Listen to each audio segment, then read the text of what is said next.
4 million yan. So hindi yan matatapon kasi papalitan naman yun. So it would appear, Mr. President, that COVID-related. that the huge amount is COVID-related. Yeah. And that's for 2023. But the Correct. previous years, ganun din po kaya ang naging pattern, Mr. President?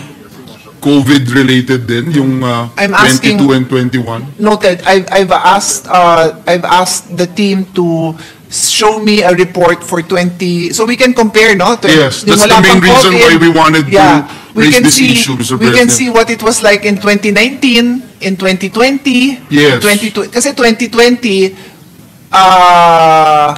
wala pa, kasi the vaccine arrived in the following year, Yes. 2021. So we need to see that. Yeah, I hope we can wait for a while, Mr. President, if we need more time to look at it. Because, Mr. President, in 2019, 2.2 billion ang nag-expire din na wastage, Mr. President. 2019 po ito. Can His Honor repeat it? Sorry. The 2019 figure, 2.2 billion po yung na-wasted ano rin po, no? Wala pa pong pandemic yan. So, Mr. President, my focus, my emphasis here, what I wanted to emphasize, Mr. President, is the fact that we have to be more careful on our procurement and management of these medicines and medical supplies. Yun lang po yung gusto nating i-point out, whether or not na-resolve na ng ahensya yung kanilang low utilization and distribution of drugs, medicines, and medical supplies to prevent their expiry, Mr. President. Actually, Mr. President, DOH recognizes that that is a problem. Hindi naman nila dinadahilan lang yung COVID because they actually have a plan, yung nabanggit ko na kanina, yung supply management, asset management, and logistics plan nila, Mr. President, precisely to address that issue. So there is a recognition that it is an issue. Alam niyo, kanina, Ginoong Pangulo, habang nakikinig po ako doon sa mga katanungan na binabato ni Senator Tulfo, Senator Alan Cayetano, ni SP Soto, gusto kong sumingit kanina, pero sabi ko, I will wait for my turn. Mr. President, hindi man ako nagpaparinig. Bato-bato sa langit ang tamaan kayo na ngayon. No, I'm just kidding. Mr. President, hindi ko lang humatanggap kasi, Mr. President, yung mga sagot kanina ng departamento through our sponsor na una, yung kapag may emergency lang na po pwedeng ibigay o ipamigay itong mga gamot na ito. I cannot help but ask this question, Mr. President. Ano ba yung average expiration date ng mga gamot na binibili, Mr. President? If I'm not mistaken, meron naman po tayong polisiya dyan. What, 3 years, 4 years, 5 years, Mr. President? I know, pero sabi niya, anong average? Pag bumili po tayo ng gamot, So usually, Nag-procure? Mr. President, it's 18 months upon delivery. 18 months upon delivery. Almost 2 years. And a half. Sa drugstore kasi pag bumili ka, usually 3 years yung mabibili mo na gamot. I may be wrong, but I was just in the drugstore last week, if I recall. Maintenance. Ayokong aminin na nagme-maintenance na ako, Mr. President, pero So, Mr. President, meron din naman talagang mga gamot na 2 to 3 years ang expiration. but is there a policy? Don't you think it's weird that there's no policy, such policy? It depends on the drug, Mr. President, kasi tinetest yan, kasama yan sa dumadaan sa FDA kung gaano katagal effective yung gamot na yon. Kasi, for example, Mr. President, first question, mas mura po ba ang gamot pagka near expiry, Mr. President? Pag bibilin mo na malapit na mag-expire? Wala naman, hindi, Mr. President, yung policy ng DOH, hindi naman sila bumibili ng gamot na near expiry. Wala naman silang ganon. They require... So, hindi katulad, for example, Mr. President, di ba, pag pumunta ka sa grocery, pag malapit na, di ba, pag malapit na pag overripe na yung prutas, so mura wala na. pong ganon, Mr. President. Wala akong ganon. Hindi sila bumibili ng ganon for safety issue because they recognize na Yes. itatransport pa nila, so hindi sila bibili ng ganon. Mr. President, kasi hindi ko mapagtugma yung sinasabi kanina, bibili ka ng gamot, 18 months yung mag-e-expire na, no? Pero ang kanina binabanggit, ang definition ng near expiry ay 6 months before the expiration date as per the Department of Health. So, parang di ba nakakatawa na, Sorry, what is that 6 months? I missed that. kasi po, yung near expiry definition is 6 months before the expiration date of the Department of Health. And now you're saying, the department is saying na pag nag-procure sila, 18 months.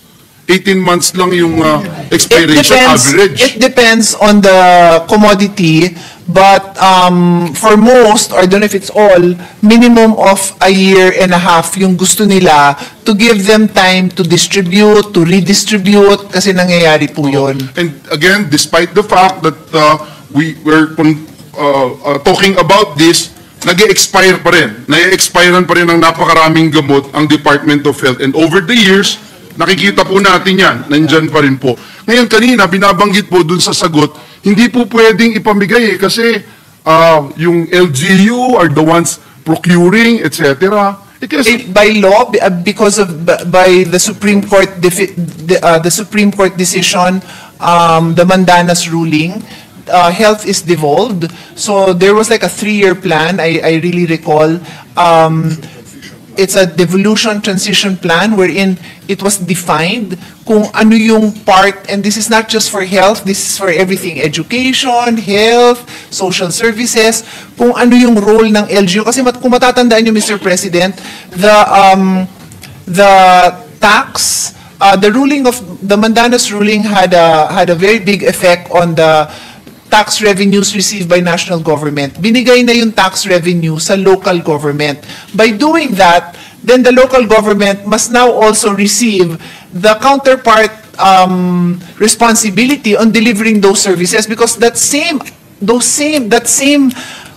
funding used to go to national government. So we can understand from a policy level that kung yung pondo tinanggal sa DOH at ibibigay sa LGU, paano nga naman i-deliver yung services na yon? So what we know happened, and we tried to support it to the best of our ability, is that DOH would continue to assist in the 5th and 6th class municipalities kasi ang liit lang ng share na nakukuha nila from national government's taxation. But the other LGUs are supposed to pay for it coming from the tax that they receive, Mr. President. To add to that is the Gamot program that now provides for 20,000 per year for allowance or for the patient to spend, Mr. President. Mr. President, with the permission of Senator Joel, just about the Senator devolved. Cayetano is recognized. So, are you mentioning the recent Supreme Court decision wherein the LGUs has to get more kasi dinefine na, hindi lang to IRA ngayon, they call it national tax allotment. So you're talking about that? Yung ba sinasabi nyo dun sa It's not that recent, no? A few years ago. Yes, Because a few years ago. based on that ruling, the DBM came out with various guidelines for different So, agencies. again, binobola na naman tayo. Okay? Because in 1990-91, when Congress passed the Local Government Code and implemented in 1992, they switched the devolution from education, nilagay yung health. So, dinevolve certain departments kasama ang health. Since 1992, when I became a councilor in Taguig and under the Local Government Code, until the Supreme Court decision, defined kung ano yung responsibilities. Pero yung national government did not want to give the local government the right funds. Kaya nagkaroon ng Mandanas at saka Garcia, si Tet Garcia at saka si Governor Dodo Mandanas. So nung pinasa yun, kasi nga yung DBM and the national government, which we're part of, doesn't want to give the money to the LGUs, pero wala nang choice dahil pinasa yung local government. Ang ginawa nila, dinagdagan nila yung responsibilities ngayon ng local government. So hindi totoo dahil may bagong law or may bagong gano'n. Hindi gano'n na nangyari. Binobola natin yung mga LGUs at ang taong bayan because what happened is that the Supreme Court ruled that from the start, they should have been getting from the VAT, from the customs, etc. Kaya nga national allotment, tax allotment. National tax Allotment, di ba? So it's not true na dapat dagdagan sila ng responsibility. Kasi from day one, nang dinevolve, klaro yung responsibility ng mga na-devolve, di ba? So I'm not blaming DOH there kasi halo din yan ng sila at saka ng DBM. But hindi tama yung binigay ng sagot na that's the reason. So whether it's from DBM o hindi, binobola tayo nun. We just don't want to give more money to the LGUs. Kaya ang ginawa natin, dinagdagan din natin ng responsibility. But if you look from the, hindi naman na-amend yung local government code eh. Ang nangyari lang, yung interpretation ng law, klinaro, that they have So I know that's not your answer, Senator P, and probably DOH is quoting DBM. But during this time... I'm really only just quoting DBM. So Yes. His Honor is more than happy to share his very... Yeah, I'll stop there, but I'm just saying that nagpapasahan dito at kawawa naman yung mga LGUs. It's not only the 3rd, 4th, 5th class municipalities. For example, Taguig, you have 26 billion. We're probably spending around 1 billion in medicine kasi you have 1.3 million people. The out-of-pocket ngayon is already 650 billion sa gamot. I don't know how much government is spending sa gamot. Kaya nagtuturoan eh. Babalik din to sa PhilHealth, babalik din to sa primary healthcare kasi instead of prevention, 'di ba? Babalik din 'yan sa stunting, 'di ba? But it's unfair to blame the local governments or to say na nasa kanila na. Hindi. Ang national government ayaw ibigay yung tama nilang share. Kaya nanalo sa Supreme Court. Nagpalusot pa rin ngayon yung national government. Dinagdagan ngayon sila ng responsibilities. Just for the record. To complete the record, there is kasama sa guidelines kung ano yung retained with DOH, partially devolved, and fully devolved. I did not have an opportunity to explain because none of those interpolating asked me for a further explanation. But, so for example, kaya nga yung example ko yung maintenance medicine kasi nga, kasama dun sa fully devolved yung gamot ng hypertension, hypercholesterolemia, cholesterol, diabetes. Kaya yun yung example na binigay ko kasi nga fully devolved yun.